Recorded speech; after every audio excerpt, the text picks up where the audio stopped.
Capítulo 151. Atitude honrada. Nestes dias de perigo e corrupção, os jovens estão expostos a muitas provações e tentações. Muitos estão navegando num porto perigoso.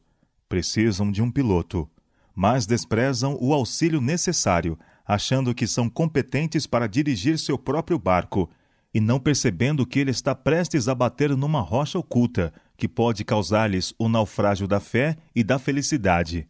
Estão fascinados com o assunto do namoro e casamento, e sua principal preocupação é seguir seu próprio caminho. Nesse período, que é o mais importante de sua vida, eles precisam de um conselheiro infalível, um guia seguro. Isso encontrarão na Palavra de Deus.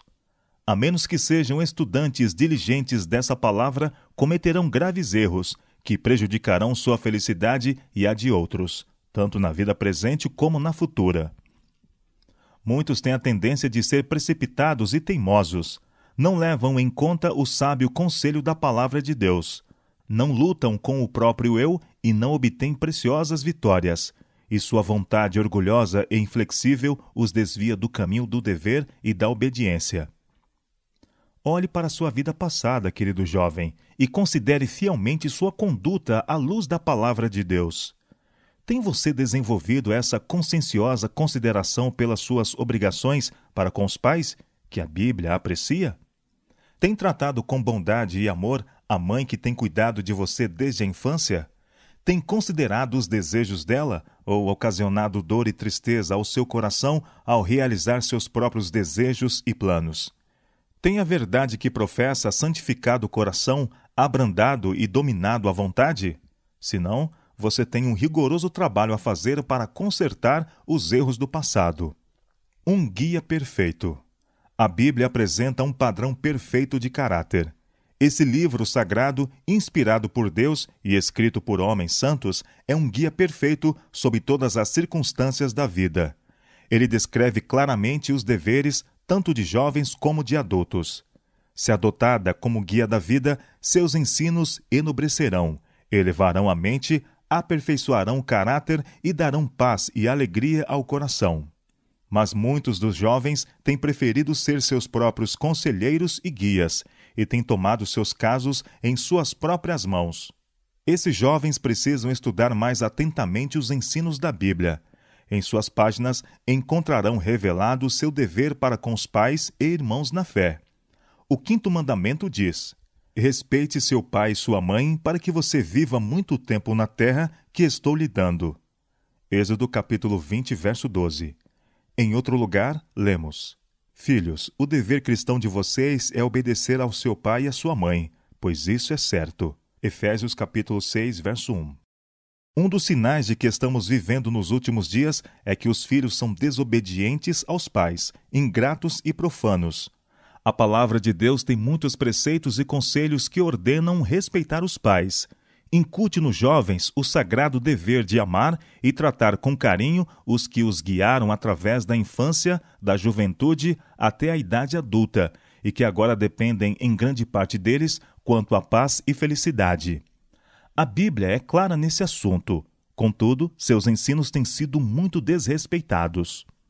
Os jovens têm muitas lições a aprender, e a mais importante delas é aprender a conhecer a si mesmos. Devem ter ideias corretas de suas obrigações e deveres para com os pais, e estar constantemente aprendendo na escola de Cristo e ser mansos e humildes de coração. Ao mesmo tempo que devem amar e honrar os pais, também devem respeitar o bom senso dos homens de experiência com quem se relacionam na igreja. Roubando afeições.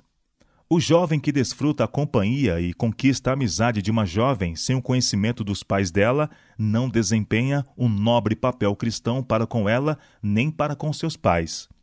Por meio de conversas e encontros secretos, ele pode obter influência sobre a mente dela.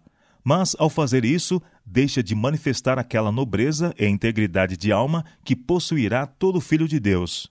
Para conseguir seus fins, desempenham um papel que não é franco e aberto, nem de acordo com o padrão bíblico, e demonstram-se infiéis para com aqueles que os amam e se esforçam para ser seus fiéis guardadores. Casamentos contraídos sob tais influências não estão de acordo com a palavra de Deus. Aquele que quer desviar do dever uma filha, que confunde suas ideias acerca das ordens claras e positivas de Deus para obedecer e honrar aos pais, não cumprirá fielmente as obrigações do casamento. Faz-se a pergunta: como pode um jovem conservar pura a vida? É dada a resposta: é só obedecer aos teus mandamentos. Salmo 119, verso 9. O jovem que faz da Bíblia o seu guia não precisa errar o caminho do dever e da segurança. Esse livro abençoado o ensinará a preservar sua integridade de caráter, a ser sincero e não praticar nenhum engano. Não roube. Foi escrito pelo dedo de Deus sobre as tábuas de pedra. No entanto, quanto roubo secreto de afeições é praticado e desculpado.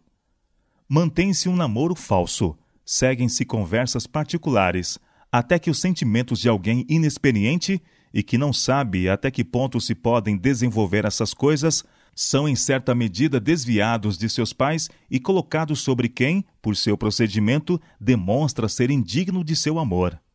A Bíblia condena todo tipo de desonestidade e ordena o procedimento correto sob todas as circunstâncias.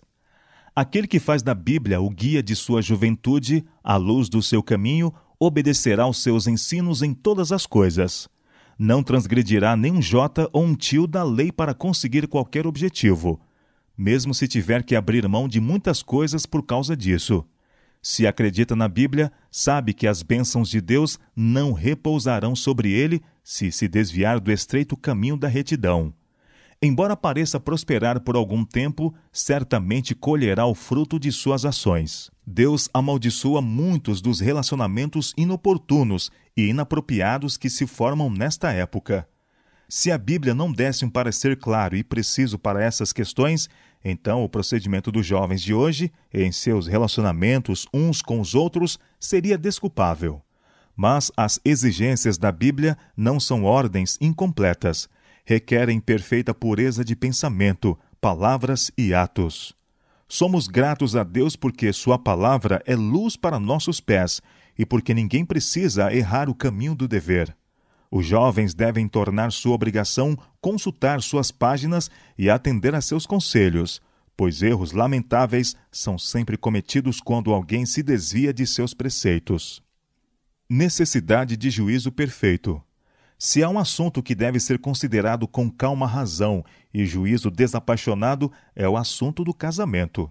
Se há tempo em que a Bíblia é necessária como conselheira, é antes de dar um passo que une pessoas para toda a vida.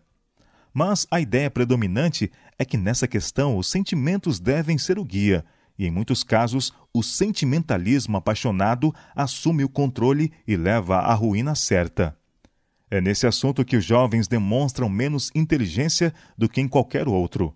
É aqui que se recusam a usar a razão. A questão do casamento parece ter um poder enfeitiçante sobre eles.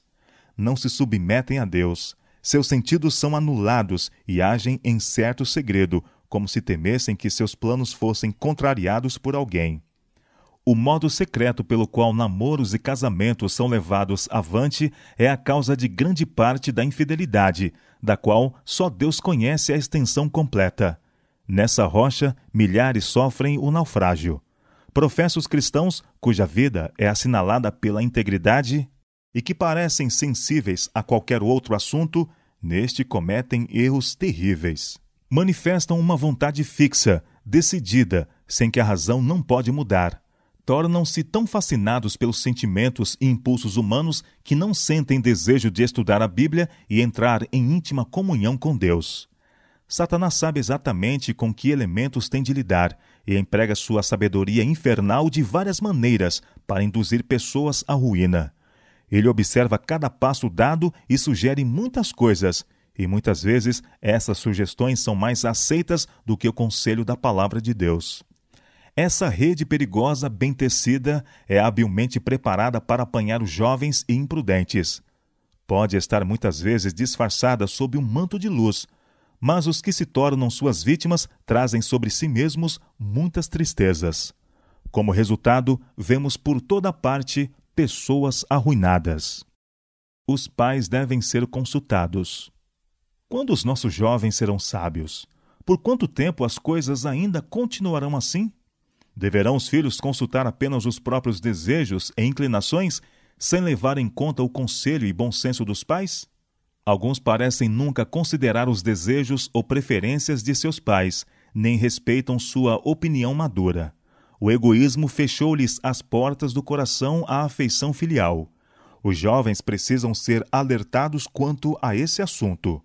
O 5º mandamento é o único ao qual se acha ligado uma promessa, mas é pouco considerado e mesmo explicitamente desprezado pelos filhos. A falta de consideração para com o amor de uma mãe e a desonra da atenção de um pai são pecados registrados contra muitos jovens. Um dos maiores erros relacionados com esse assunto é a ideia de que os jovens e inexperientes não devem ser incomodados em suas afeições, que não deve haver interferência em sua experiência amorosa. Se já houve um assunto que devesse ser considerado de todos os pontos de vista, é esse. O auxílio da experiência de outros e uma calma e cuidadosa reflexão da questão de ambos os lados são positivamente essenciais. Esse assunto é tratado com muito descaso pela grande maioria das pessoas. Querido jovem, consulte a Deus e a seus pais tementes a Deus. Ore sobre o assunto. Avalie cada sentimento e observe cada traço de caráter na pessoa com quem pretende unir o destino de sua vida. O passo que você está para dar é um dos mais importantes de sua vida e não deve ser dado precipitadamente. Ame, mas não cegamente. Analise cuidadosamente para ver se sua vida matrimonial será feliz ou desarmoniosa e infeliz. Levante as seguintes questões. Essa união me ajudará a alcançar o céu? Aumentará meu amor a Deus? E ampliará minha esfera de utilidade nesta vida? Se essas reflexões não apresentam nada em contrário, então prossiga no temor de Deus. Mas mesmo se um compromisso foi assumido sem o conhecimento total do caráter da pessoa com quem pretende unir-se, não pense que só por causa do compromisso tem que casar-se e unir-se por toda a vida a alguém que não pode amar e respeitar. Seja cuidadoso quanto a assumir compromissos condicionais. Porém, é melhor, muito melhor, romper o compromisso antes do casamento do que separar-se depois, como muitos fazem. Um tratamento revelador. O verdadeiro amor é uma planta que precisa ser cultivada.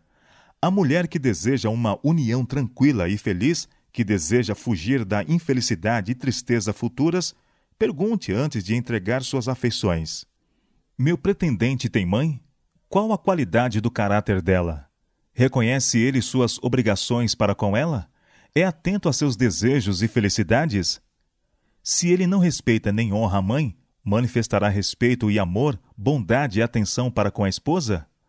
Quando acabar a novidade do casamento, ele ainda me amará? Será paciente com meus erros ou será crítico, autoritário e ditatorial? A afeição verdadeira passará por alto muitos erros. O amor não os distinguirá. Impulso não basta. Os jovens confiam demais no impulso. Não devem entregar-se tão facilmente, nem deixar-se cativar muito depressa pelo exterior atraente do pretendente. O namoro, como adotado atualmente, é uma trama de engano e hipocrisia, com o qual o inimigo tem mais a ver do que o Senhor. É necessário bom senso, mas a verdade é que ele é pouco usado nesse assunto. Se os filhos tiverem mais intimidade com seus pais, se confiassem neles e lhes revelassem suas alegrias e tristezas, poupariam muita mágoa futura para si mesmos. Quando sentir confuso, sem saber o que fazer, exponha a questão aos seus pais e peça-lhes conselho. Quem estaria tão preparado para mostrar-lhe os perigos como os pais tementes a Deus? Quem melhor do que eles compreende o seu temperamento particular? Os filhos que são cristãos apreciarão o amor e a aprovação de seus pais tementes a Deus, acima de toda bênção terrena. Os pais podem participar dos sentimentos dos filhos e orar com eles e por eles, para que Deus os proteja e guie. Acima de tudo mais, eles lhes apontarão um amigo e conselheiro que nunca falha, que se comove com o sentimento de suas fraquezas. Aquele que foi tentado em todos os pontos como nós somos, mas sem pecado, sabe como socorrer os que são tentados. divino amor. Numa união para a vida toda, suas afeições devem ser dedicadas à felicidade mútua. Cada um deve promover a felicidade do outro. Esta é a vontade de Deus a seu respeito. Mas, ao mesmo tempo que devem se unir em um só ser, nenhum de vocês deve perder sua própria individualidade por causa do outro. Sua individualidade pertence a Deus. Vivendo para Deus, a pessoa dirige para Ele suas melhores e mais elevadas afeições. A maior manifestação do seu amor é para aquele que morreu por vocês? Se assim for, o amor de um para com o outro será de acordo